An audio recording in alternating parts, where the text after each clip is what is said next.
Hi guys, have a good Friday. I hope you're enjoying this day with your family and you're excited to read chapter 5. We left off where he is falling asleep in the dugout. He's on his way to go find Pax. Peter is on his way to go find Pax, and he's falling asleep in the dugout. And he ended it with just 1 hour. I won't even close my eyes, which, predicting ahead, I think he's going to close his eyes and something's going to happen. Like maybe he'll sleep too long, or moose, or get backtracked on time. I don't know. We will see. Okay, chapter 5. This is my territory. Pax was so startled that he nearly toppled from the oak trunk he'd been drowsing on. All day he'd been keeping watch and seen nothing larger than a grasshopper, and now here was a bright-furred vixen. He had never seen another fox before, but he knew. Younger and smaller and a female, but fox. Instinct told him also that the way she held her ears and tail erect meant she expected his submission. I hunt here. Pax felt the urge to run back to his crude nest and press himself into the remaining stalks as if retreating to his pen, but he resisted it. What if his boy came back and he wasn't here? He flattened his ears to show he meant no threat, but that he would not leave. The vixen paced over, and Pax drew in her scent, as familiar as his own, but also exotic. She sniffed and bristled in distrust at the human scent on him. Pax had been born with that same instinct as well, but distrust is no match for kindness administered consistently and unmeasured, especially in creatures new to the world. Pax had been only 16 days old when Peter had rescued him, a fatherless, motherless curl of charcoal fur, his eyes barely opened. And it wasn't long before he'd come to trust the quiet, gangly boy who'd brought him home.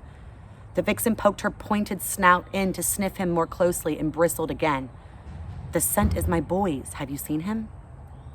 Pax shared the most important features of his human, the naked round ears, the towering legs, so improbably long that Pax always feared he would topple over when he ran, the black curled hair that grew to different lengths, then became short again.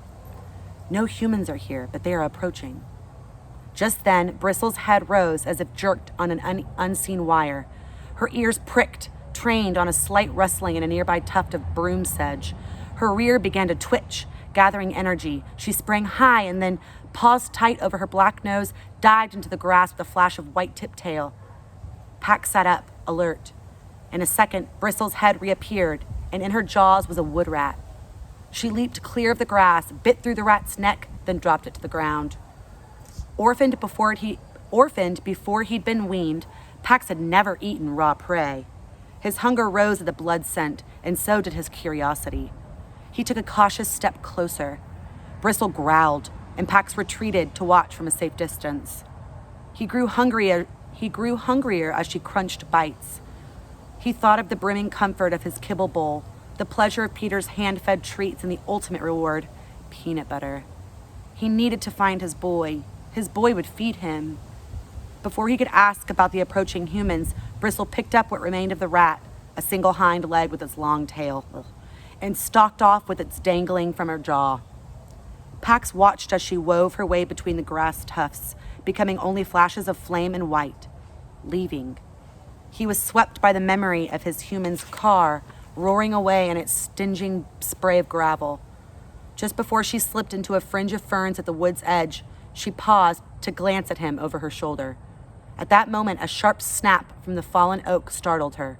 It was followed by a red streak of fur that hurtled from the dried foliage, flew over the weeds, and landed on her back. Pax flattened himself. He could hear the vixen's yips as she scuffled with her... Moose! He could hear the vixen's yips as she scuffled with her attacker. Moose! No! I'm sorry. Hold, please. We're back. Okay. He could hear the vixen's yips as she scuffled with her attacker, but they sounded more irritated than afraid. He poked his head up. Bristle pounced on a ball of fur and bit it hard. To Pax's surprise, a smaller, skinnier version of herself unfurled at her paws. Pax was stunned. Never had he suspected that foxes might soar like birds, whose swooping arcs were not like any movement he himself could achieve. The little fox flipped to his back and gave his belly in submission, but this seemed only to make Bristle angrier. her chattering now punctuated by jabs and nips. Pax bounded over, overcome by curiosity. The skinny fox startled at the unfamiliar human scent and looked over Bristle's shoulder. His eyes widened when he spied Pax, and he scrambled to his paws. "Friendly," he announced to Pax. "Brother, but not littermate of the vixen." "Play." Bristle bared her teeth and snarled at her brother. "Dangerous, stay away." Pax ignored Bristle's warning posture and met the greeting. "Friendly, you flew, bird." The little fox bounded back to the fallen oak, then sprang onto its trunk. One fork of the dead tree angled up.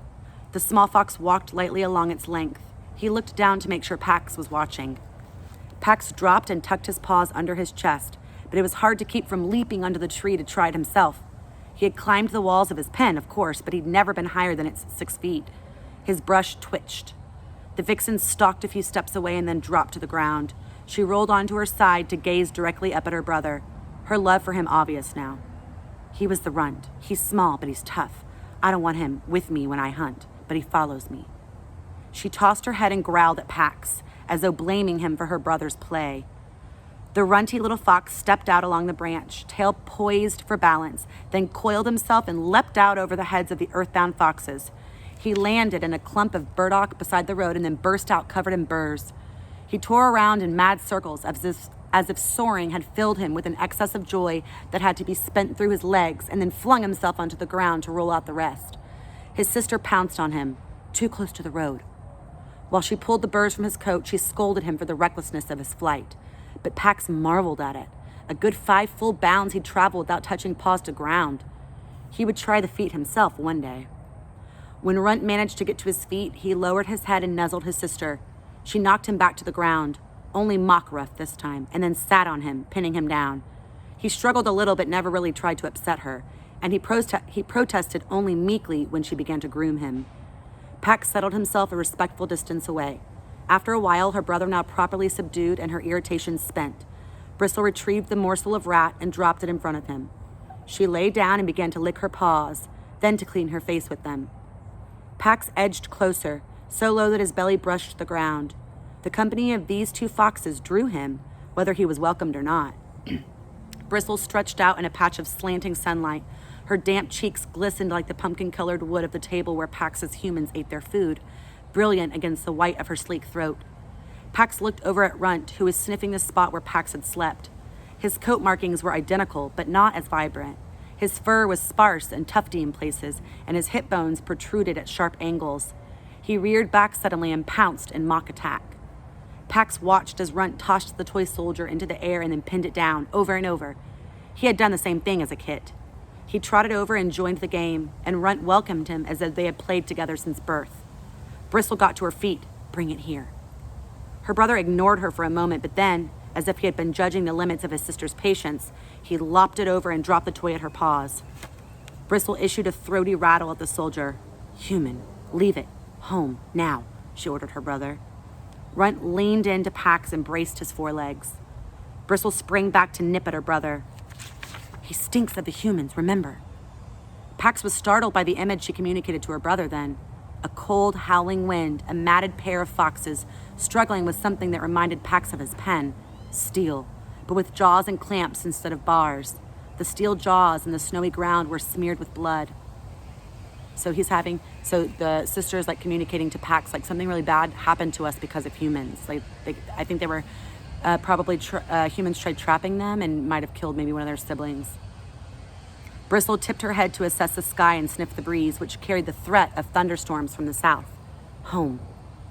Runt lowered his tail and began to follow his sister, but then he turned back to Pax, inviting him to come as well. Pax hesitated.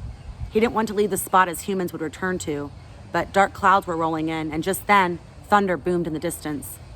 He knew his boy would not venture out during a storm. He didn't want to think of getting drenched by the side of the road, alone. He tucked the boy's soldier into his cheek and set out after the 2 foxes. Bristle turned when she sensed his presence. "One night only, human stinker." Pax agreed. He would follow his scent back to the road after the storm. His humans would come for him then. And once he found his boy, he would never leave his side. Ooh, that was a good chapter. Pax made friends. If you have the book at home and you're reading with me, you'll notice that when the foxes are communicating with each other, the words are in italics, they're slanted. They don't look like the rest of the words. So we've seen that before this year. It's kind of like when whoever is telling the story is thinking something in their head, the words are italicized. That's kind of like what's happening here with the foxes.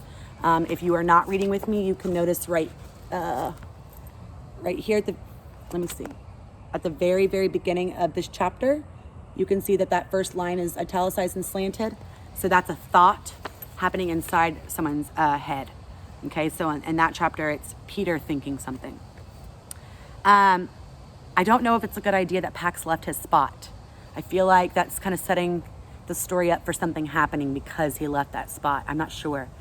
I also wonder if Peter is going to venture out in the storm. Yeah, please leave your predictions in the comment section below. I miss you guys. I hope you have an excellent weekend. If you're celebrating Easter, have a great Easter with your family. If you're celebrating a similar holiday, have a great holiday weekend, a great Sunday spent with the people that you love. Take care, wash your hands. I love you guys. I miss you. And I will see you on Monday. Bye.